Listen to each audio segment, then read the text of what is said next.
بسم الله الرحمن الرحيم.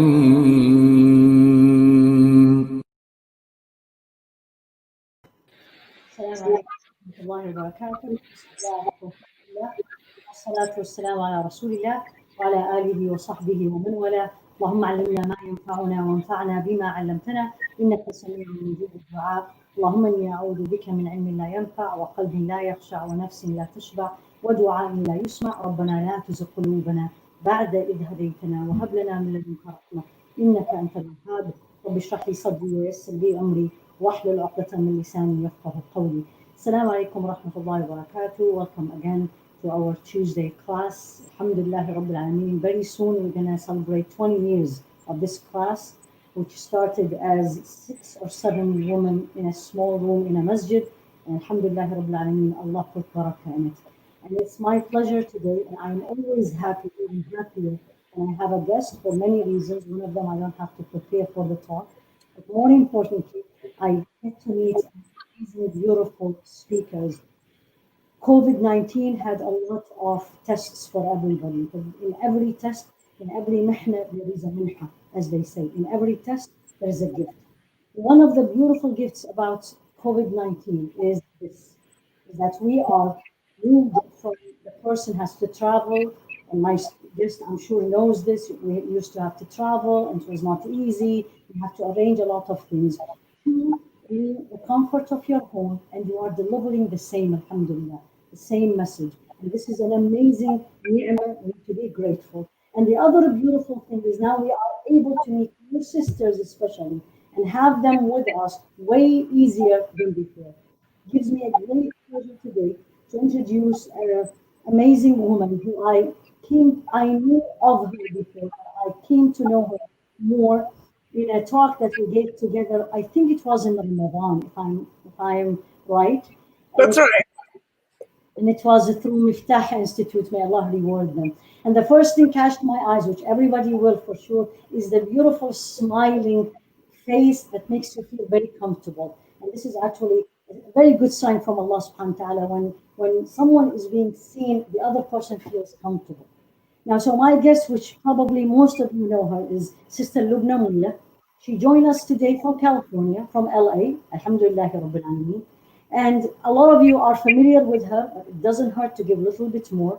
I will start introducing her by being mother of four. MashaAllah, tabarakallah, which I came to know just before the COVID. So here we are, Alhamdulillah Rabbil Alameen. Allah blessed her with 4 children, 2 boys, 2 girls. Allah blessed her with a secular education. She's accountant by profession. I don't know how many people know that. But then Allah subhanahu wa ta'ala blessed her with the blessing of studying Islamic studies. Alhamdulillah Rabbil Alameen gave her the opportunity to go to Egypt, study, and as I did it, but I didn't do it in Egypt, it's very different when you travel and study.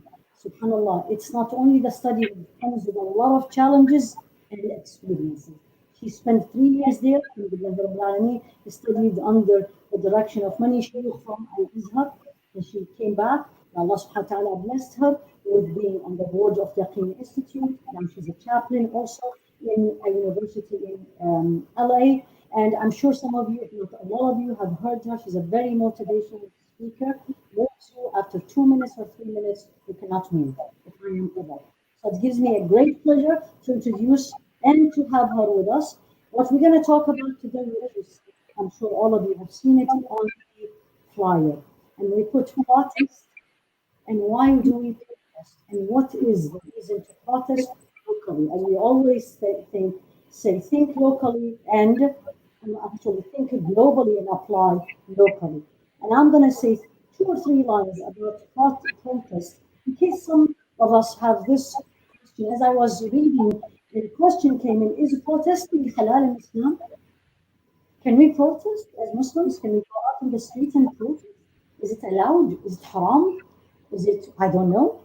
And it's very interesting when I was reading and I came to the following conclusion. The ruling in general is mubah, is allowed. But this allowed comes with requirements. What are we protesting against? How are we protesting? The way we are protesting, are we obeying Allah during the the protest? Are we violating the rights of anybody else during the protest?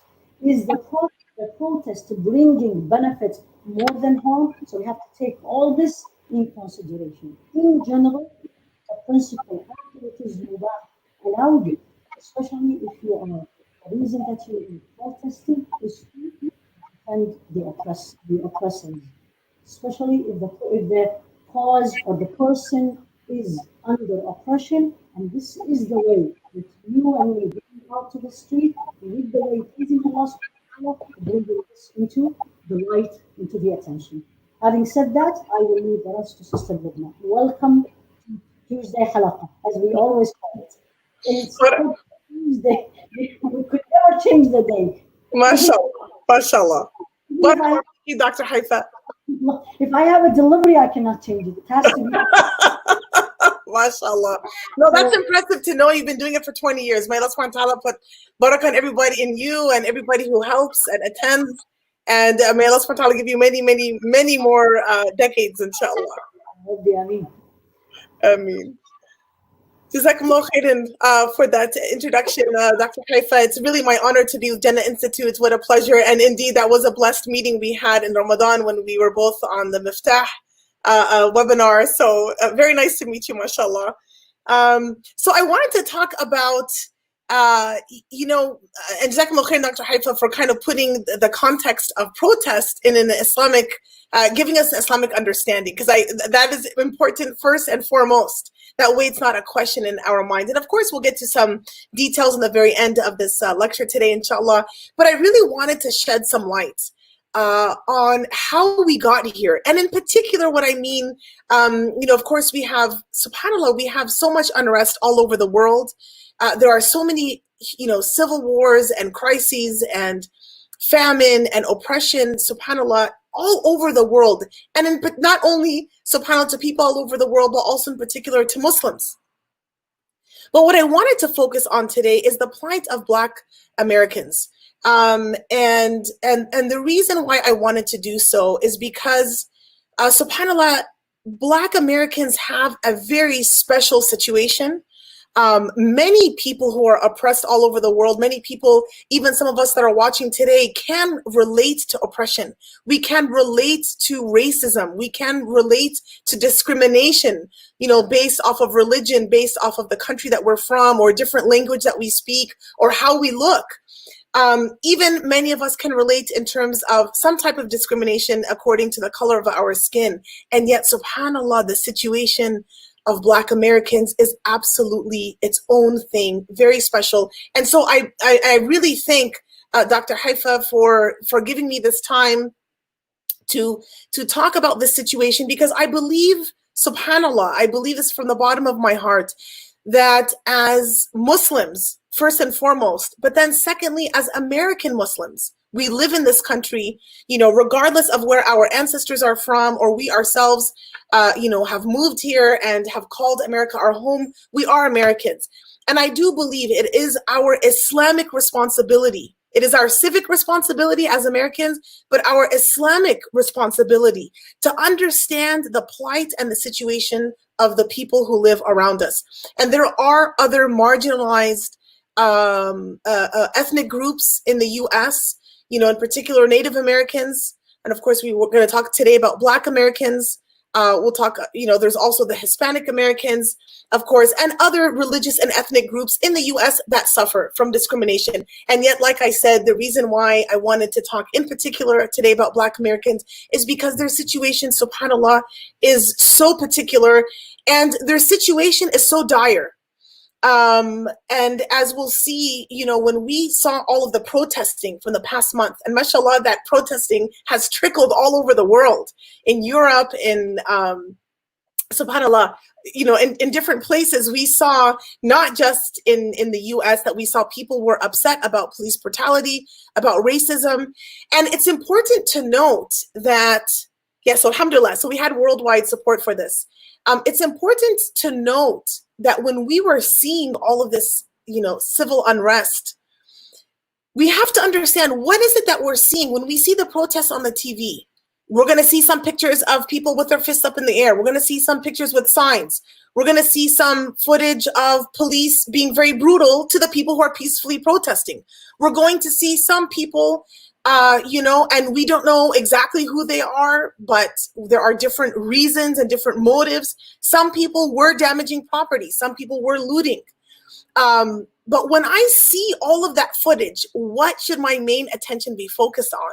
Should it be on the fringe kind of backlash that occurred during the protesting, which was unfortunately some of the looting and what have you? Or should my attention not only be focused on the majority of the people that were peacefully protesting, or should it be not only that, but also, and most importantly, what are the issues behind it?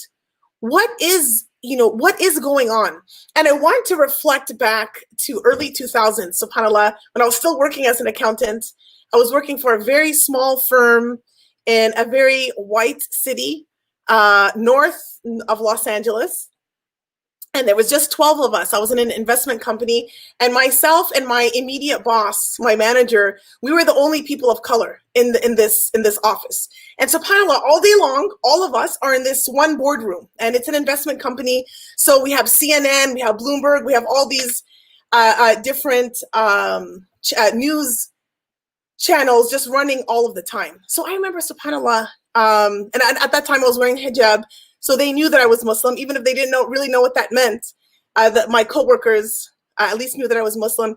And I remember, up on the news, it was during the time of the Intifada. And, you would see pictures of angry Palestinians and throwing rocks, and there's tanks and the Israeli soldiers. And one of my coworkers just very benignly turns over to me and says, "What are they so angry about?" I was like completely clueless. And it was the way that he asked, you could tell it was sincere. And subhanAllah, it was like a shock. It was like why this? It was not only what he wants to know what is behind it, but his reaction was also, why are they so mad? Like, why are they acting like that? They look kind of crazy on the TV, right?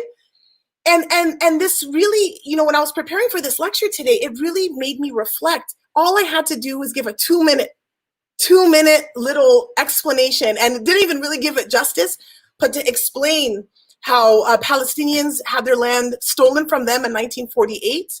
And ever since then, they have had more land taken away from them, their homes bulldozed, their children killed. And when they fight back with rocks, we have tanks and we have bombs, attacking them and saying, well, we're just trying to get rid of the aggressors, the terrorists. SubhanAllah, I mean, completely flipped. I said that, and my coworker was like, oh, wow, that makes sense.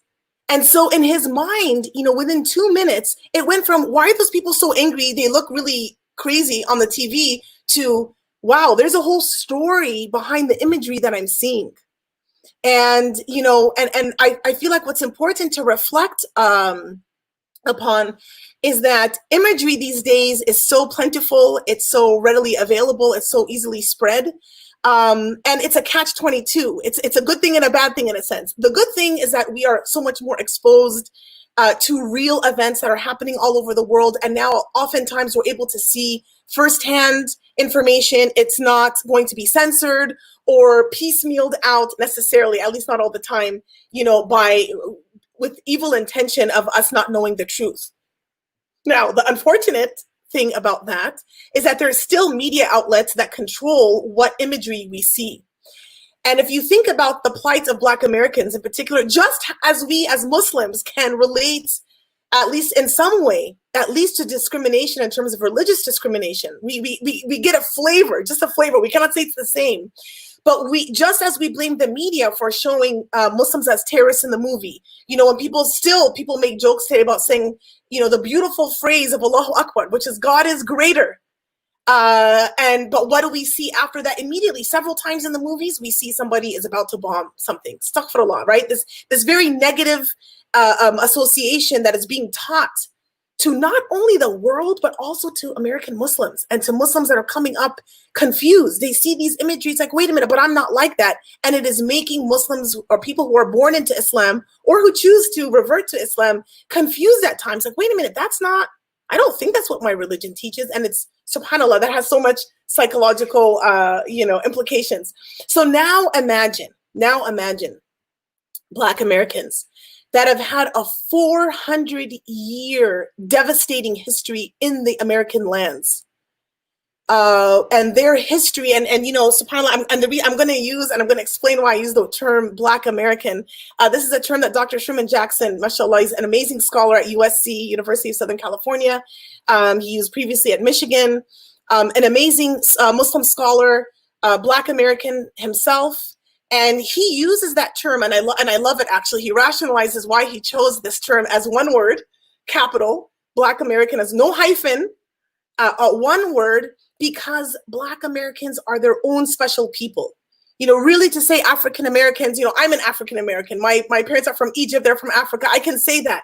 But Black American, or if we were from Somalia or for some other country, and we recently came, that is something, and it holds some meaning in certain ways. But in terms of the Black American, their history, they were removed from their culture, removed from their language, from their ancestors, from their homeland, and now put under these unspeakable living situations and work conditions, the psychological torture, the physical torture that they've endured for 400 years. They are their own people. In the sense, not own, meaning we don't associate and they're different. No, they have their own special history. And that's what makes a people, right? Not biology, not the color of our skin necessarily, but when you have your own history, you are a people, a group.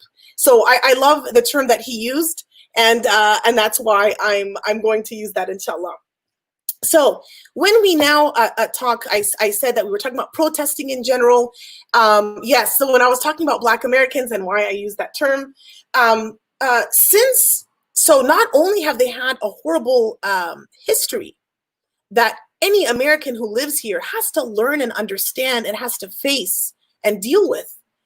Ever since media has come out, the very first talking film, The Birth of a Nation, is the first talking movie. So they called them a talkie back then, because you had a motion picture, which they would play the orchestra to, and it was a silent movie. But then you had the talkies, which was the first talking motion picture. And the very first movie is called Birth of a Nation. And subhanAllah, one of the most striking images I remember seeing, and it was so upsetting, is to see a white man painted as a Black man. So, having black face. And you see him with his eyes wide open and lurking after a white woman. This was the classic stereotype, false accusation, subhanAllah, and type of fear-mongering that white Americans would use to make it acceptable, to make it socially acceptable. And we're talking post-Civil War. We'll talk about the history, but post-Civil War in America, when Blacks were freed, when the enslaved people that were previously enslaved, when they became free, that it became socially acceptable to lynch them, to kill them, to brutalize them, to burn down their homes, so on and so forth. Why? Because of this propagation, because of this spreading of fear by showing that Black men were aggressive, that they were out to get the white women, that they were evil in nature. Astaghfirullah. This is a very, very damaging history that was already there in the US, but now imagine for the next, you can say the next 115 years or so through media, that these concepts keep getting pushed over and over and over again, through media. So we can understand that as Muslims. And I know Muslims encompasses Black Americans as well, but I want to say to our whole audience, everyone, we can connect with that. This whole, hey, we're not being represented fairly in the media. Well, imagine Black Americans that have had that misrepresentation far earlier, even though Lawrence of Arabia came not too far after that, and of course already eroticized and painted Muslims in a very negative light as well. But of course, that history with Black Americans goes much, much deeper. So that's kind of what I wanted to make that parallel. So again, now going into, in particular, to the history of Black Americans, I want to talk about that for a little bit, so that we as Muslims can look ourselves honestly in the mirror and say, what can I do despite my background, my ethnic background, the color of my skin, how many generations do we go back of being born here, or how recently we've emigrated here. I want all of us to be able to look in the mirror and say, do I understand my American history when it comes to Black Americans? And if so, do I understand how that influences the way I think about Black Americans? And not only that, am I prepared? How am I going to use this education that I gain just a little bit today, but I'm going to definitely encourage you all to do much more, inshallah. And I'm sure many of you already have, alhamdulillah, many of you have already have. But then to say, well, how can I become an ally for Black Americans in general? And then also looking at sources of racism and anti-Black sentiment and also in the Muslim community as well, because we cannot just always talk about American problems as if it does not affect us in the Muslim community. Those things are there. And again, when we talk about being Muslim and fighting for the rights of oppressed people, we would be remiss if we look at the noble causes all over the world, the people starving to death in Yemen due to the Saudi constant bombing of their land. Their people are dying, millions are dying. The Uyghur Muslims, they're being tortured and sterilized and imprisoned. And this is all sanctioned by China. And subhanAllah, and even apparently news is coming out that some of this was knowingly, understood by the US as well. We have all of these wrongs. And yet we would be remiss that if we would only mention those wrongs as American Muslims. We have to look at what's happening in our own neighborhood, and to think that an American problem is not really an American Muslim problem. We would be really remiss in thinking that. We would be missing out on part of our obligation to stand up for our neighbors. Doesn't Allah subhanahu wa ta'ala tell us in the Quran to be mindful not only of our parents and next of kin and the traveler and the needy, but what about our neighbors? Subhanallah, subhanallah. So this is our Islamic duty, as I believe, our Islamic duty to understand Black American history and what we can do to help. And this will be so many different ways. So part of this is getting educated, alhamdulillah. So I wanted to just start a little bit about, when you think about the first slave ship that, so there's a transatlantic slave trade. Americans were not the first to engage in slavery. So unfortunately, there was already slavery that existed in the Arab countries, in America, in Europe, all over the world. So nobody's immune or, is innocent, I should say. Nobody's history is innocent of this. But when the first slave ships arrived in the early 1600s, this is the beginning of Black American history. So for 400 years, that history of African educated people, subhanAllah, some of them scholars, some of them Muslim scholars, we're talking fathers, mothers, siblings, merchants, shop owners, all kinds of people were literally stripped of their clothing.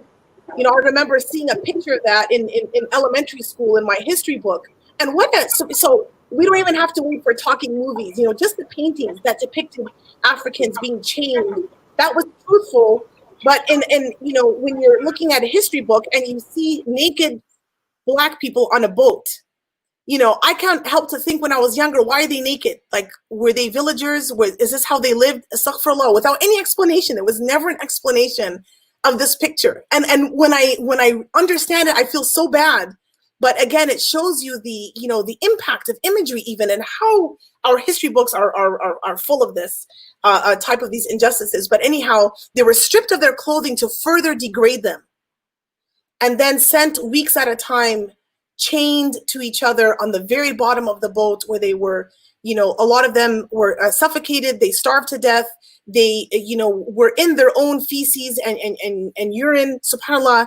And many of them, when they died, they were just thrown out to the sea. They weren't even given a proper burial. So from day one, the life of the Black American, subhanAllah, was met with hardship, with racism, with being recognized as unhuman, as not even as a human. Even when, Americans, subhanAllah, were fighting for their freedom from their oppressors at the time that they called the British. They felt oppressed by the British, by taxation without representation. And at this time, those very forefathers that wrote the Declaration of Independence, they owned slaves. And when they talked about man being free, they only really meant the white free man, land-owning free white men, not even women and not even blacks and not even enslaved people. SubhanAllah. So we have to recognize our American history. And if we don't think about it and how it relates to us today, we are going to have different biases that we don't even realize. We're going to think in a certain way, and we're only going to perpetuate this type of, ignorant type of thinking, subhanAllah. So we have slavery, and of course we know the unspeakable things that happened, if slaves were ever caught running away from their masters, quote unquote masters. I hate to use these terms. This is the terms that were in, some of the laws in the South.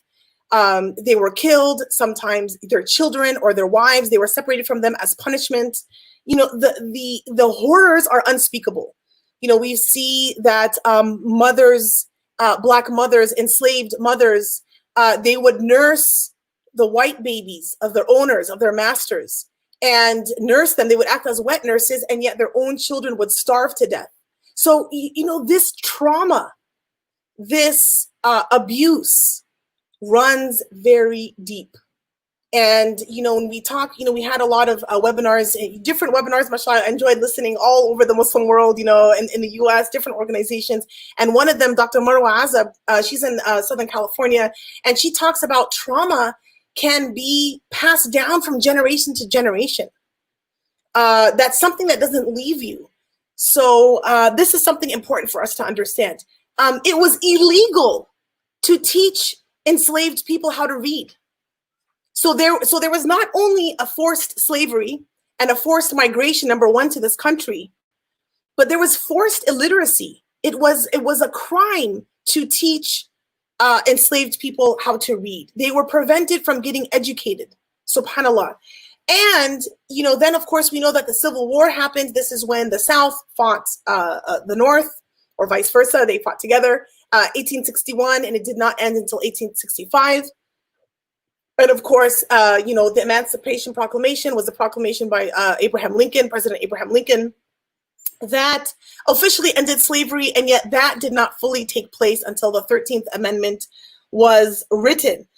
The 13th Amendment was to officially end indentured servitude, where, you can either work to pay off, you're kind of enslaved until you pay off however much money somebody, used to bring you over. That was one type of forced labor, or of course slavery. So that was officially abolished in 1865. I don't want to say the wrong dates, but it's around that time, 1865. I think let me look at real quick. It's right here.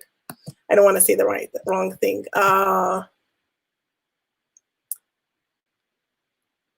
Okay.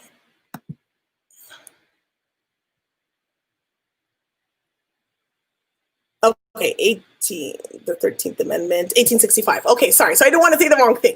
1865. But why is this important? And let me come back to, here we are. Why was this important?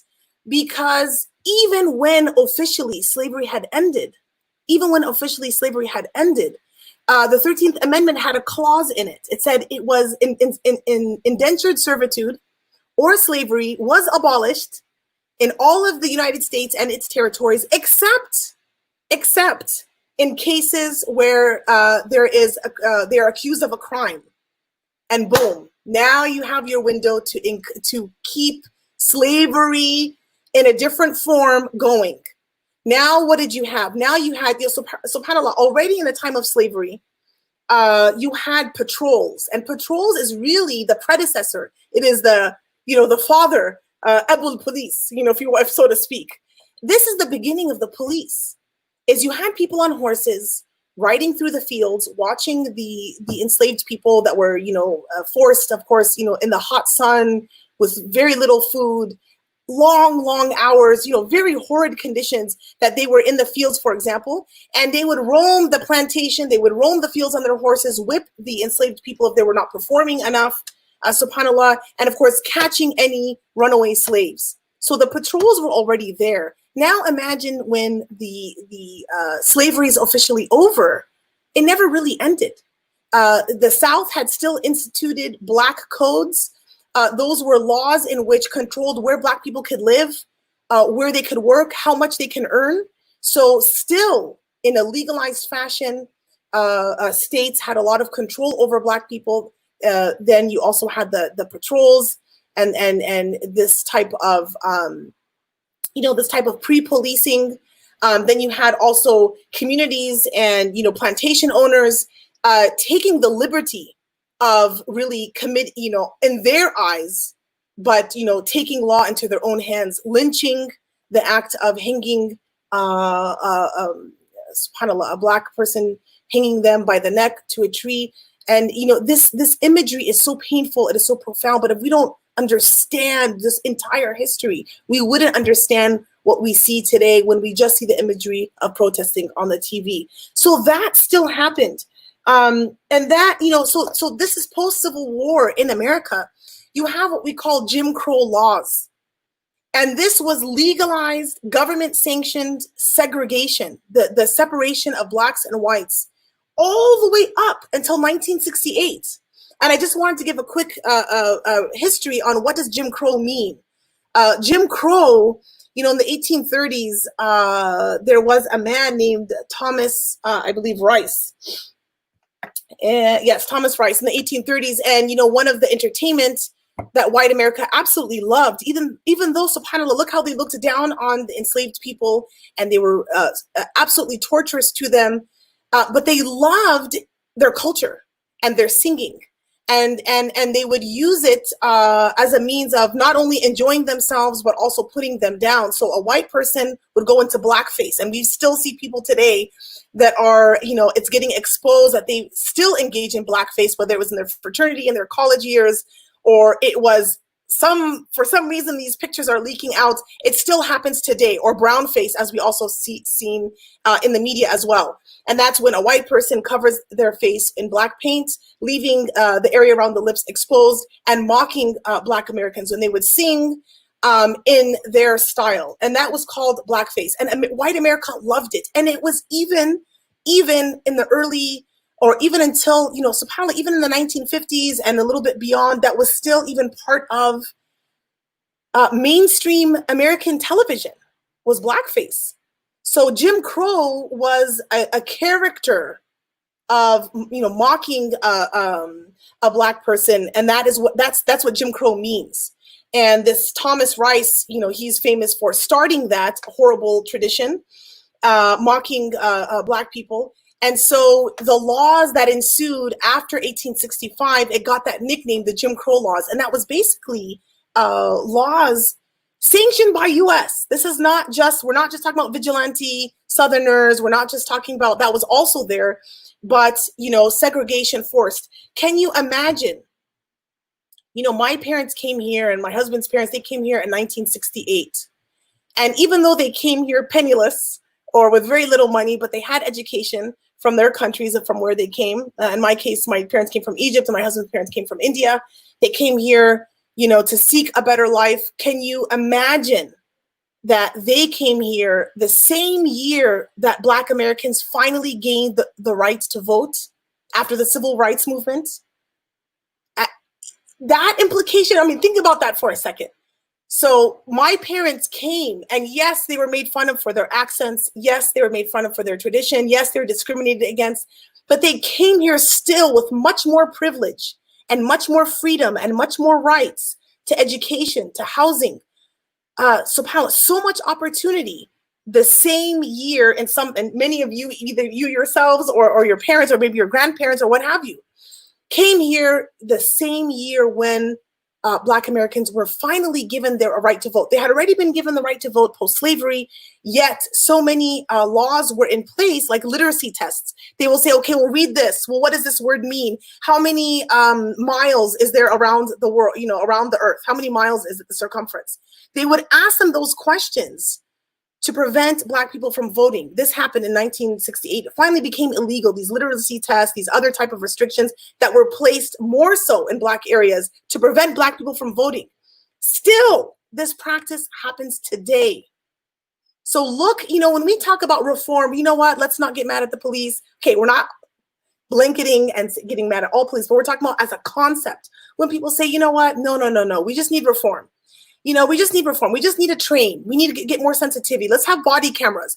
Let's have, training. You can do all the different type of bandaging. It's almost not even a bandage. It's a wet bandage. It won't even stick. But when you realize, and more of us collectively realize how deep the systemic racism and the injustice and the abuse, how deep it runs, we gain a much better understanding, we gain a much better empathy, and we will be much more willing to continue the fight and the work that is necessary to make sure that all of our neighbors live unoppressed, that they live free. No matter how many types of legislations and things openly seem like we are all equal, it still does not exist even until today. So now we have the 100 years post-Civil War all the way until 1968. You have segregation. Drinking fountains are separate. The bus is separate.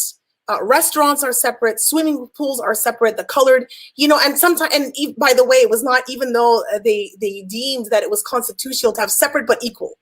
But even that was not something that came into reality. When you had separate, of course, the white parks or the white pools were nicer in a more convenient part of town. And then the Black pools, they would be like smaller or more out of town, so on and so forth.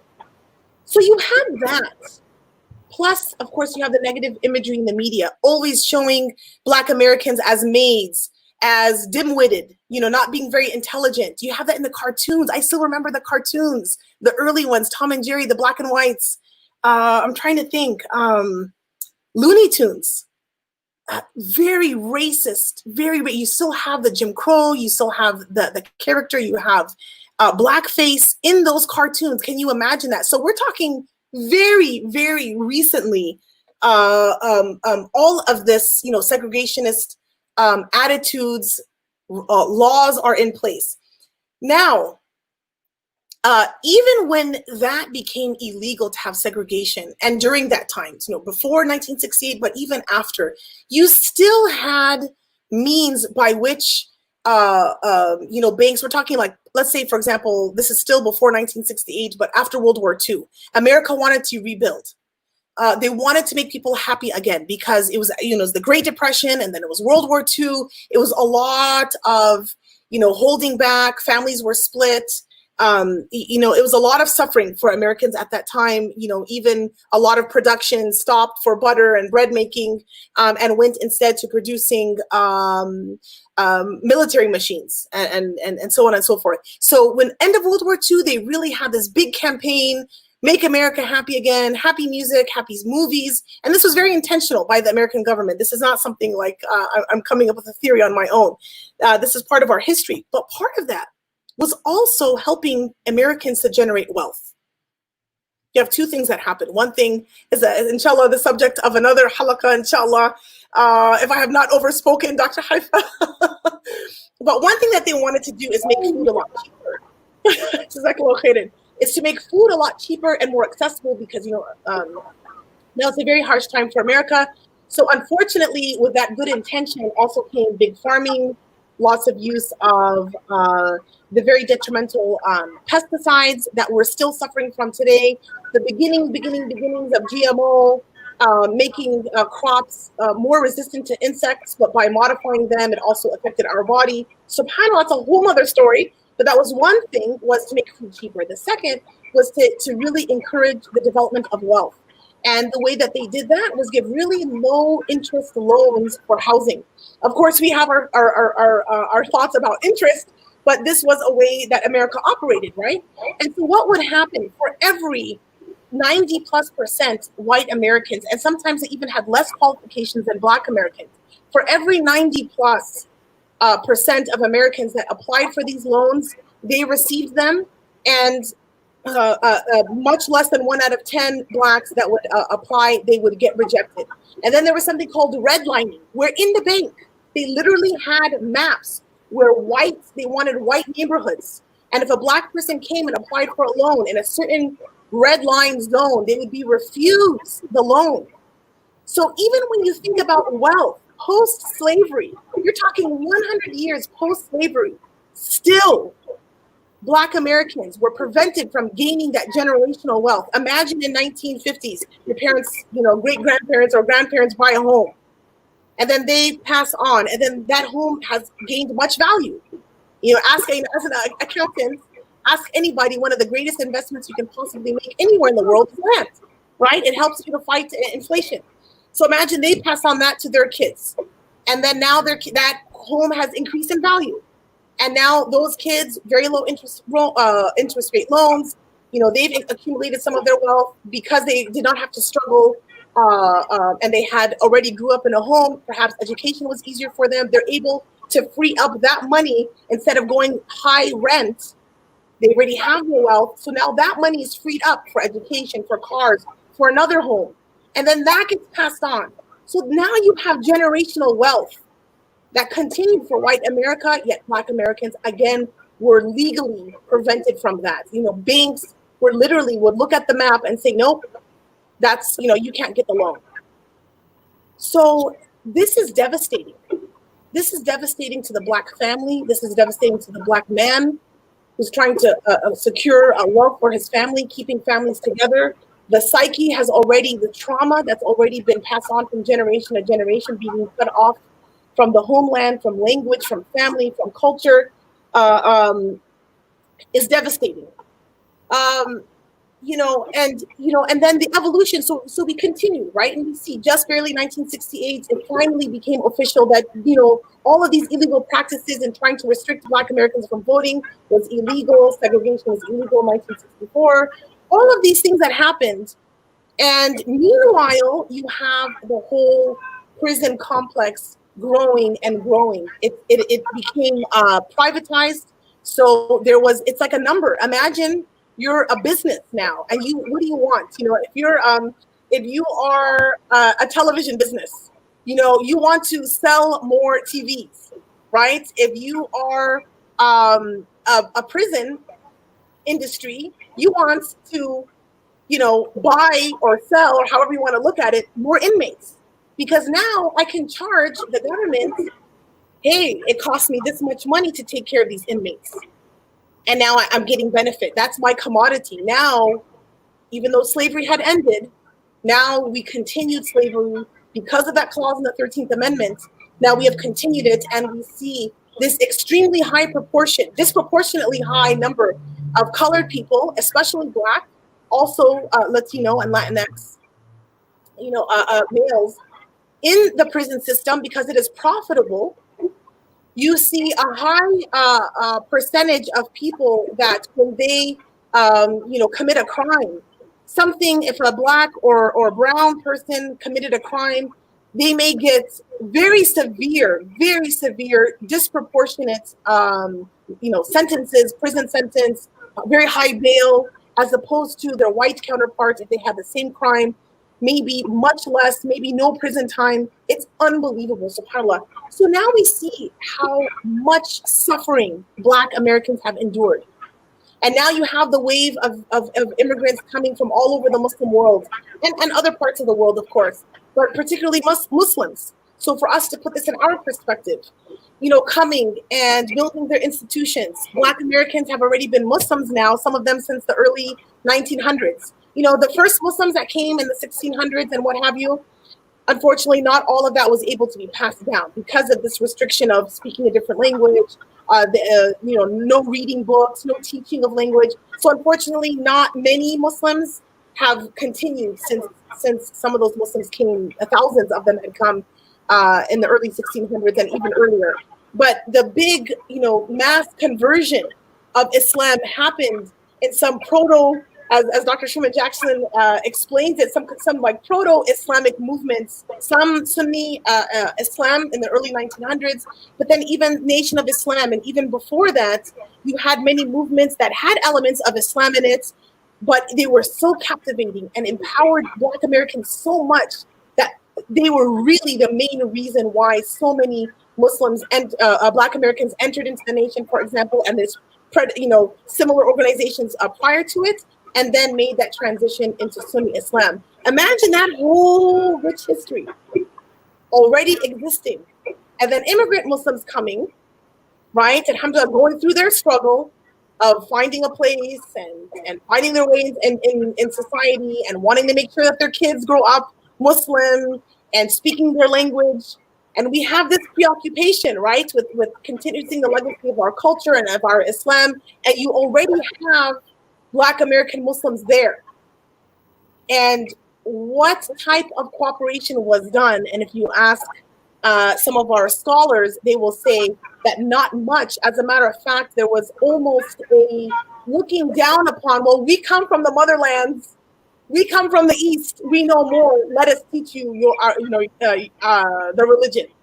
When some of them were already there for decades and already have masajid. So, for us to recognize that as well, and I say us, I'm pointing to myself, child of parents that have emigrated here. Okay, we want to leave enough time for comments. That's important for us to understand that history as well. So when we have the issue of, alhamdulillah, I'm a chaplain at UCLA, when we have, children that are seeing each other, alhamdulillah, in a halal way, whether they come from a different ethnicity or coming, it's a Black American Muslim with a Muslim from another background, you see the clashes. Why? Because we have this lack of living with Black Americans, of looking at them as our counterparts Islamically and culturally and so on. All of that exists, and that's part of the reason why we have this racism, even if it's unintentional, in our own communities, in our own masajid. So understanding Black American history in general, understanding the Muslim Black Americans' history, also very important for us to understand how important it is for us to be supporters, and I'll talk about that in just a minute, and also to understand where may our own prejudices, come into play. So something very important for us to understand, alhamdulillah. So I wanted to give a chance for anybody to ask questions. Okay, awesome. So I have a couple of pointers. Dr. Haifaa. There is one comment. This is from a friend from St. Louis. She said, don't forget the housing project experiment. Jazakumullah khairan. Yes. Thank you, Sister Letitia. The housing project experiment, I have heard about it, and unfortunately, maybe you can write it in the comments. I don't have a lot at the moment to expand upon it. I apologize. So perhaps you can put a link for us to educate us. So there's so much for us to learn to expand our knowledge. So forgive me for not being able to expand upon this point. Just share with you, as a patient of mine, this was about a month ago, an amazing patient who I really loved, African American. And we became like friends. So when she comes, and she was the last patient that day, and I was like, okay, come to my office. I'm going to ask you questions. I really need to learn. Really, I was like, listen, I come from a different background. I didn't grow up in, but then even when I came, and I needed to tell me what it is. And she grew up in the province. But then now she become an educator, and amazingly, when she talks, I don't say a word. And the things she said, and if anybody wants to know more, actually, about 4 weeks ago, we had Sheikh Zainab Ansari. Nice. And I don't know if you've seen it, and she talked about how her grandparents, and it was exactly the same story. She said, in the projects, that patient was telling me that it's like you grew up with the mentality you're nothing. And you cannot make it, and you're not the same. Now imagine this is a young person. Like how fortunate we are. We have parents who not only push us, but even they tell you can do it, you can do it. Now you have people, just because, honestly, I was almost crying when she was saying this.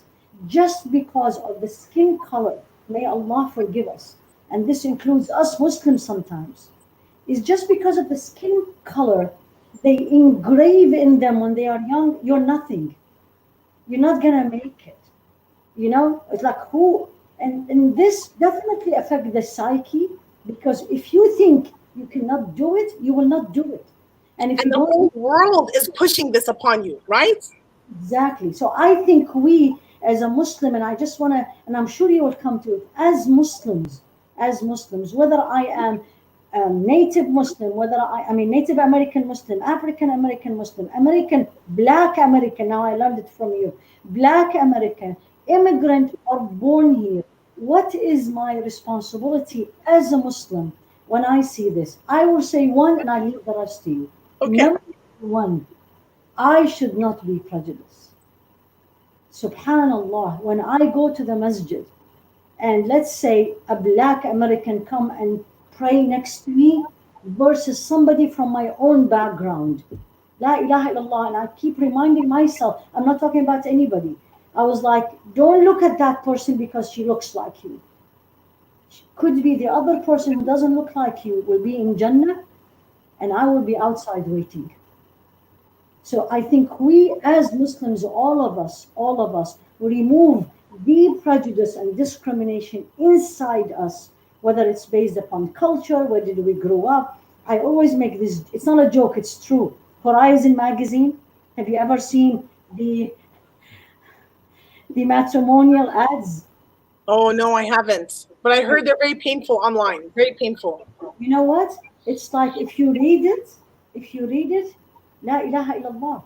I was like, where is the Islamic concept? Wow. Meaning it has to be from that background, that color, that profession, that height, that, and then where, and it's like, where is the rest? It's not the rest, where is the most important? So number one is we, as human beings, كلكم لآدم وآدم من تراب. You all were created from dust, and we all were created from Adam, and Adam was created from dust. We go, when we meet anybody, regardless of who they are, what they have, what they own, it's absolutely the same. And this is Islam. Yeah. So now if you want to teach me more. Yes, barakallah fiki. We're learning so much from you, alhamdulillah.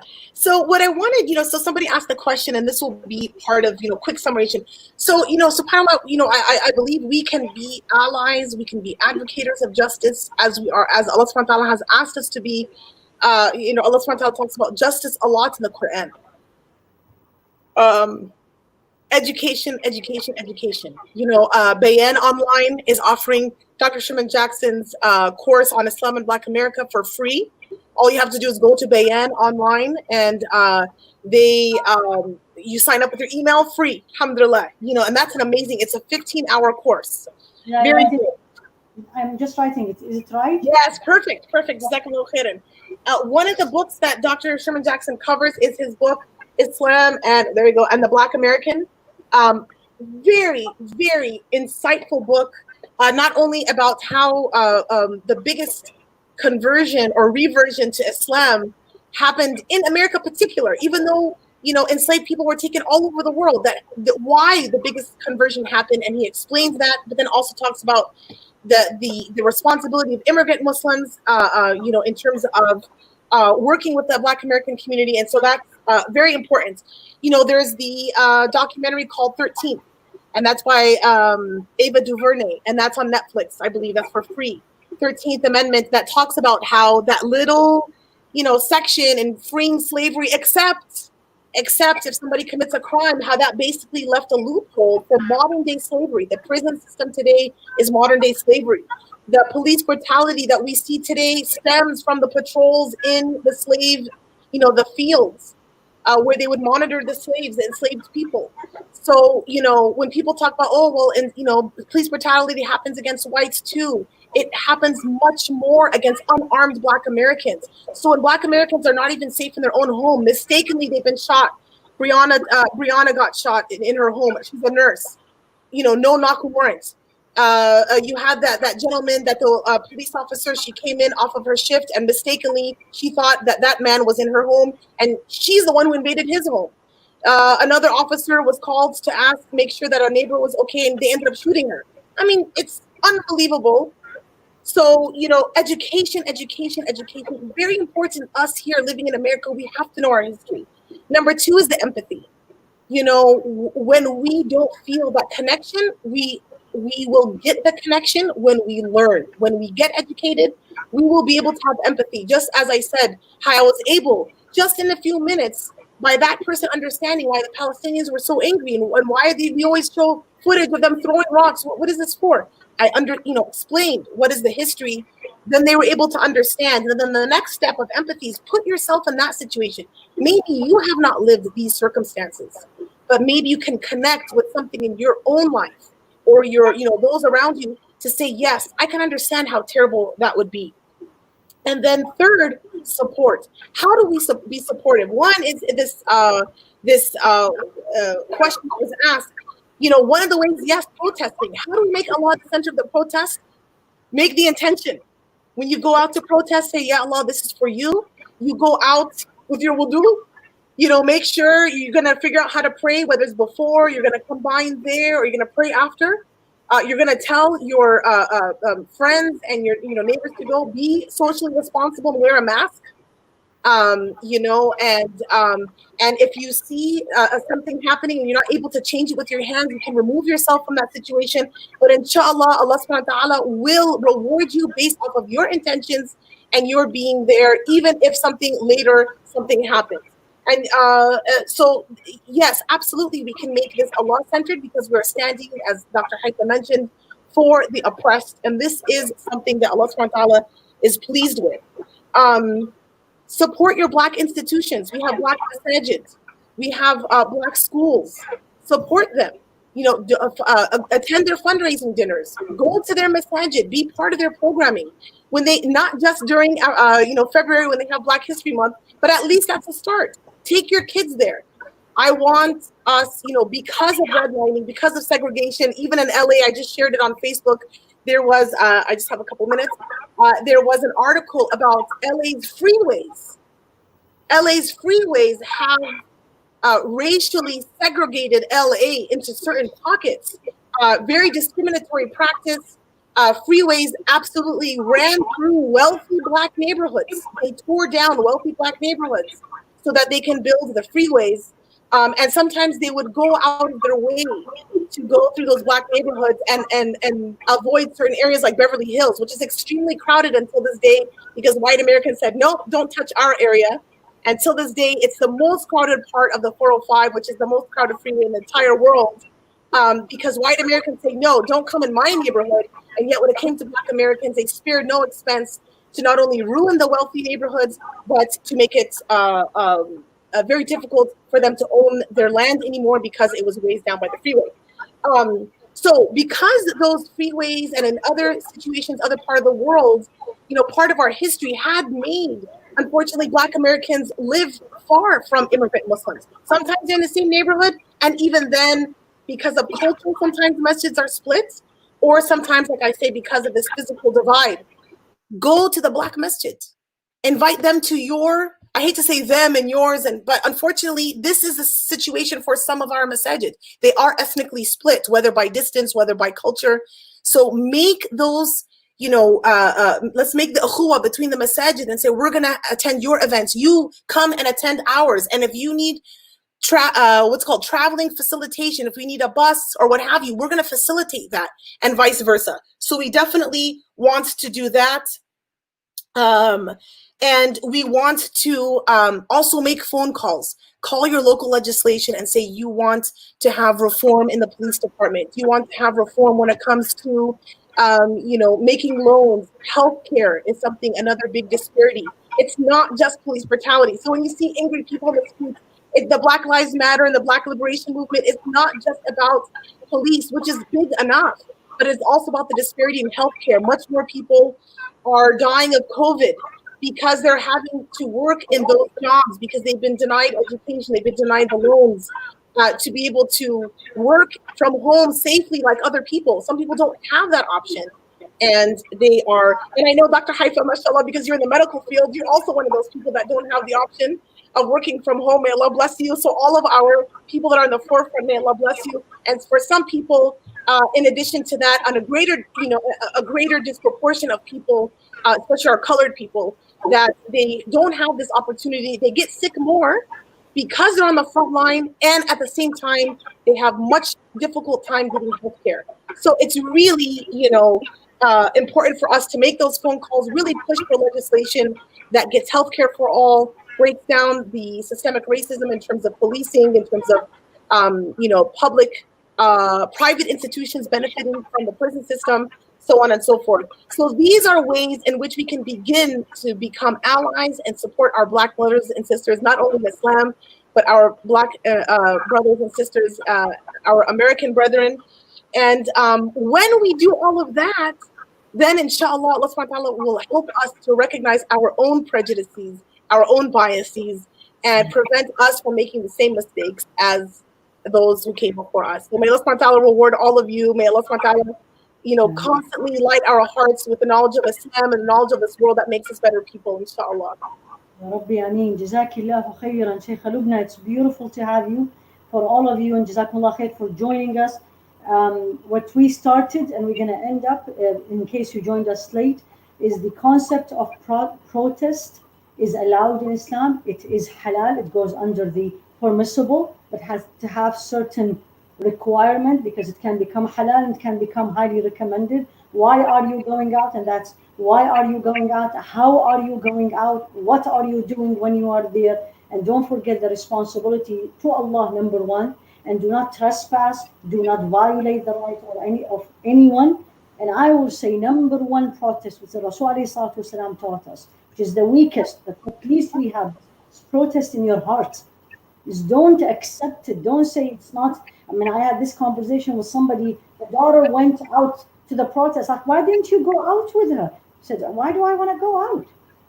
This needs to change. Whoever see something that is rejected, unaccepted by Allah, at least we have to reject and do our best to change, inshallah. Unfortunately, we have to stop because it's 8 o'clock. Jazakillahu khair. It's beautiful to have you. Inshallah, we'll have more of that. And if you have any suggestions for topics, for speakers, please email us at Jannah or on Facebook, and then we'll be more than happy to do that. Jazakillahu khair. I really enjoyed it. I personally learned a lot of this. There's a lot more to learn. Jazakumullahu khairan. Assalamu alaikum wa rahmatullahi wa barakatuh. Wa alaikum assalam wa rahmatullahi wa barakatuh.